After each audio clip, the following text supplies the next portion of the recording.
দ্রব্যমূল্য বৃদ্ধি রোধ, নির্মাণ প্রকল্পে সরলীকরণ, সাফাই কর্মীদের স্বাস্থ্য সুরক্ষা সামগ্রী প্রদান, 60 বছরের ঊর্ধ্বে সকল শ্রমিকদের 10,000 টাকা পেনশন সহ 11 দফা দাবিতে বিজেপি সরকারের বিরুদ্ধে সরব সিআইটিইউ।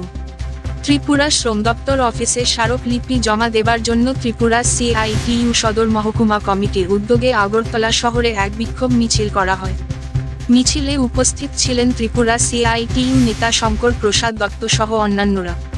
এ বিষয়ে সিআইটিইউ নেতা শঙ্কর প্রসাদ দত্ত বলেন, সারা রাজ্যে বিজেপি সরকারের বিরুদ্ধে চার্জশিট দেবার জন্য আজকে সিআইটিইউ সারা রাজ্যে কর্মসূচি প্রতিপালন করছে। ভারতবর্ষের প্রধানমন্ত্রীর অর্থনৈতিক প্রধান যে উপদেষ্টা তিনি বলছেন শ্রমিকরা কাজ হারাচ্ছে। শ্রমিকদের মজুরি গত এপ্রিল মাস থেকে এই সময়ের মধ্যে মজুরি কমেছে।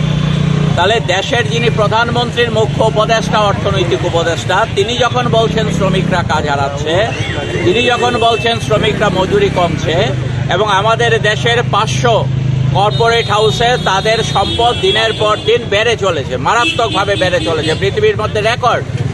এই অবস্থায় শ্রমজীবী মানুষ যাতে কাজ পান, শ্রমজীবী মানুষ যাতে উপযুক্ত মজুরি পান, তাদের যে ছুটি ছাটার সুযোগ সুবিধাগুলো আছে এই দাবিগুলো নিয়েই সিআইটিইউ সারা ত্রিপুরা রাজ্যে আন্দোলন গড়ে তোলার চেষ্টা করছে শ্রমজীবী মানুষের সাথে। আগরতলা শহরে বিক্ষোভ মিছিল করে ত্রিপুরা শ্রম দপ্তর অফিসে চার্জশিট জমা দিয়েছে ত্রিপুরা সিআইটিইউ সদর মহকুমা কমিটি। ব্যুরো রিপোর্ট, জেলার বার্তা।